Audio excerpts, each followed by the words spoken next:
Today's topic is bioenergetics part 3, ATP and phosphoryl group transfers. In the previous class, in part 1 and part 2, so we have learned about the basics of bioenergetics and thermodynamics. So in this class, I'm going to tell about two important contents. The first one is definition, function, and hydrolysis of ATP. And second one is high energy phosphorylated compounds and thioesters. And the first one is ATP. So ATP is abbreviated as adenosine triphosphate. So why? Because here the ATP molecule, which is containing adenine, a purine molecule here, and D-ribose sugar and phosphate molecules. So here adenine is attaching with D-ribose sugar by glycosidic bond. Then it is called to be adenosine. And adenosine is attaching with one phosphate molecule by a phosphoric ester bond. Then it is called to be adenosine monophosphate. If this adenosine is attaching with two molecules of phosphate ions, then it is called to be adenosine diphosphate. And this adenosine is attaching with three molecules of phosphate, then it is called to be adenosine triphosphate. Here in this ATP molecule, so we are having three important types of bonds. So first one is glycosidic bond, and second one is phosphoric ester bond, and third one is phosphoric anhydride bond. So here the ATP is the most important compound involved in the transfer of phosphate group. So here this ATP is the energy fuel in the biological system. And this ATP is hydrolyzed. So at pH 7, at neutral pH, so it is having higher hydrolysis property. And here it is hydrolyzed and it is giving ADP. And also it is giving 7.3 kilocalorie per mole energy. So here energy is released. So this is exergonic reaction. That means ATP is hydrolyzed and giving energy, that is 7.3 kilocalories per mole. So here ATP molecule is having three phosphate ions. So in which terminal phosphate ion, so this terminal phosphate ion, and before that, and these two phosphate ions are giving higher energy. And this is the third phosphate ion, so which is present in AMP molecule, so which is giving lower energy.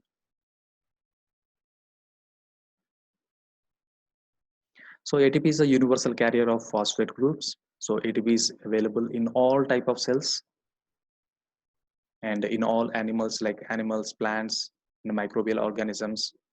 So this is a universal carrier, and it is also present in nucleus, mitochondria, and also in uh, mitochondria and nucleus. And ATP is also a common currency for the storage and transfer of energy. So here instant energy will be released in the muscle cells due to presence of ATP. And these are the functions of ATP. So three main functions, that is chemical work, transport work, and mechanical work. And ATP supplies energy to synthesize macromolecules. Here ATP is useful for the synthesis of macromolecules, polypeptide chains. So therefore it is useful for the formation or formation of organism. And ATP is also useful for transport work. So that means it is useful for the pumping of sodium and potassium ions. So it is used at sodium potassium channels in the plasma membrane. And it is also useful for the mechanical work. So ATP supplies energy for cellular movements. So here this picture is explaining about two important things.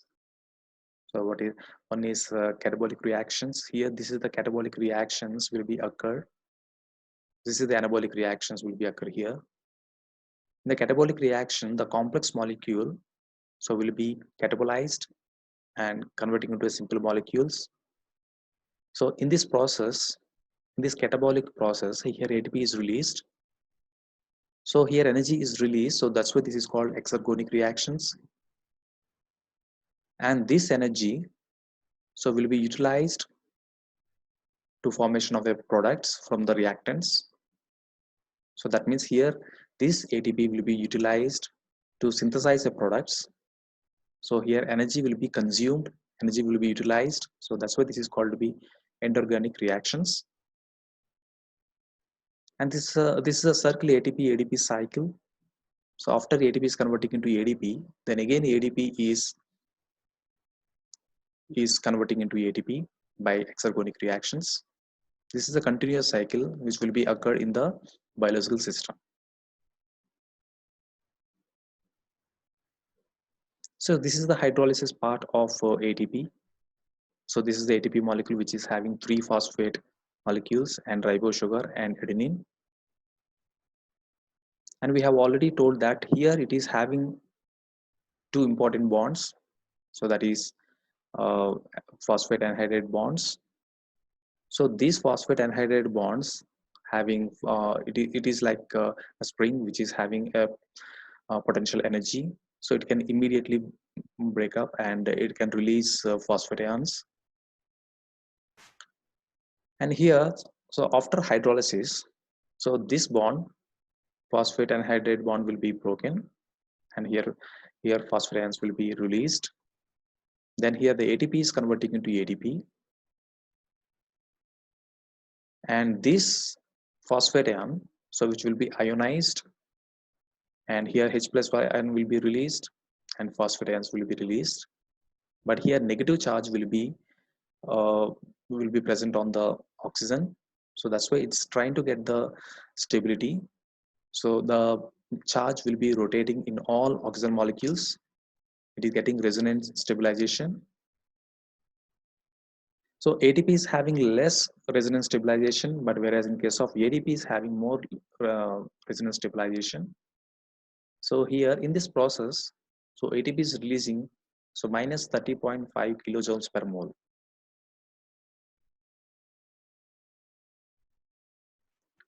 So this picture is telling about the ATP function. So how ATP is working. So here ATP is having it is releasing energy by exergonic reactions, and this is the reaction of a glucose molecule, so which is converting into glucose 6 phosphate. This is endergonic reaction. So why? Because here energy will be utilized and ATP, so energy will be released.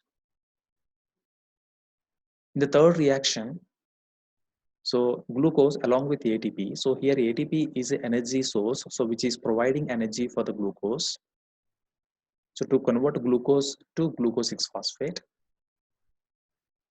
So that's why here ATP is giving energy. So that giving energy is more than that accepting energy. Here it requires the energy to convert it into glucose 6 phosphate, but here ATP is giving more than that. So that's why here the resultant reaction will be exergonic reactions. So that's why delta G3, the free energy of reaction 3, so which is equals to delta G1 of reaction 1 plus delta G2 of reaction 2. So these are the 2 important reactions, endergonic reactions, which require energy. So this is the reaction, exergonic reaction. Here it is releasing the energy. Endergonic reactions, which is having gives free energy, so will be more than 0. This is positive values, and here gives free energy will be less than 0, which is giving negative values. And this ATP will be break down at pH 7. So here it is having higher hydrolysis property at pH 7. So this is the picture, so which is telling about how so this energy will be released from ATP. Actually ATP is releasing minus 30.5 kilojoule per mole energy,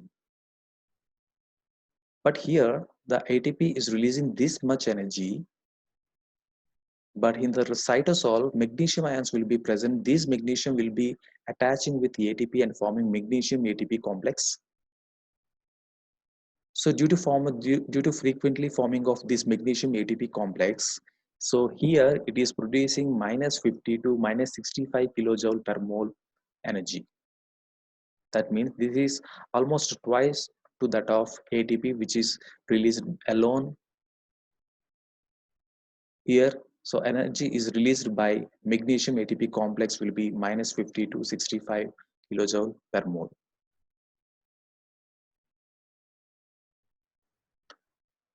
And in this slide here, we are explaining about the phosphorylated compounds and thioesters. So which is, these compounds also will be giving energy, exergonic reactions like ATP. So how these energy will be released? So we are seeing in these slides. So these are the three important phosphorylated compounds. So phosphoenol pyruvate, 1,3-bisphosphoglycerate, and phosphocreatine. So these are the three important phosphorylated compounds, and next one is thioesters. So these all compounds will be releasing energy, so which is more than the energy which is released by ATP. So this is the PEP, so phosphoenol pyruvate. So here phosphoenol pyruvate is also having a phosphate group. Here after hydrolysis, so the phosphate ester bond will be broken here. So here, so hydrogen will be added at this point and phosphaten will be released. But here there is a tautomerism will be occurred in between pyruvate and pyruvate enol form and pyruvate keto form. Here the double bond will be shifting here and single bond will be shifting here. So to get the stabilization here, these products are getting tautomerism. Reactants doesn't have any tautomerism, but products are having tautomerism. So it is trying to get the stability. So it is a total process here. It is releasing minus 61.9 kilojoule per mole. So which is the energy which is produced by PEP molecule. And the second one is 1,3-bisphosphoglycerate. So this is the molecule of 1,3-bisphosphoglycerate. Here two phosphorants are present at one position and third position. But here first position phosphate molecule will be removed, it will be hydrolyzed. So here in this process, hydrolysis process, here phosphorants will be released and hydrogen will be attached at this position. In the next step, so this compound, so 3-phosphoglyceric acid compound is ionized and releasing this hydrogen. So now here a minus charge will be produced. So this minus charge will be shifting to this oxygen randomly. So to get the stability. So this is called resonance stabilization. So in the total process here also it is releasing minus 49.3 kilojoule per mole. So which is also the energy which is more than ATP energy. And the third one is phosphocreatine.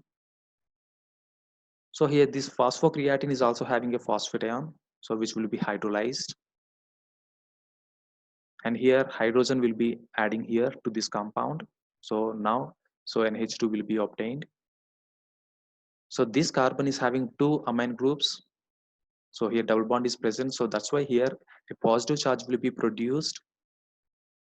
So due to presence of this positive charge, here resonance stabilization process will be occurred. That means the positive charge will be shifting from here to here. So a stability to getting the stability. So here the resonance forms will be forming here. And in this process also, it is releasing free energy of minus 43 kilojoule per mole, which is also more than ATP energy. And the fourth one is thioesters. So here thio group will be present. So in this compound, this is called acetyl coenzyme A. So this acetyl coenzyme A is also hydrolyzed and forming acetic acid. So acetic acid is having hydroxy group, and here also ionization will be occurred. The hydrogen will be removed from this compound, and it is also getting the resonance stabilization. the charge distribution between these two oxygen molecules. And this process also, here it is releasing free energy of minus 32.2 kilojoule per mole, so which is slightly more than the energy of ATP. So this is the chart which is indicating the energy released by different compounds. So these three compounds are phosphorylated compounds, so which are producing higher energy, that is 61.9, 49.3, and 43.0. The energy which is produced by ATP is, so this one. So that means here these compounds are having more, it is releasing more energy than ATP. And acetyl coenzyme thioester, so which is releasing 31.4, which is slightly less than ATP. And here ATP is releasing so more energy than AMP molecule. So why? Because ATP is having 3 phosphorions and AMP is having only 1 phosphorion. So that's why AMP is releasing only 14.2 kilojoule per mole. So this chart is telling about the free energies released by different compounds, so during the time of hydrolysis.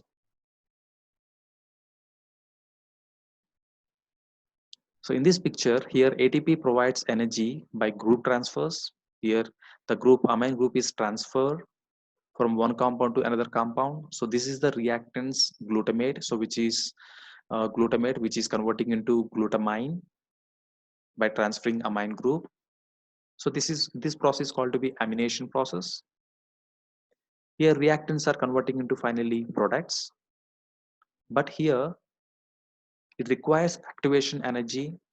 It requires energy to converting into product. So that's why here ATP is involved. ATP is involved to give the energy for this glutamate ion.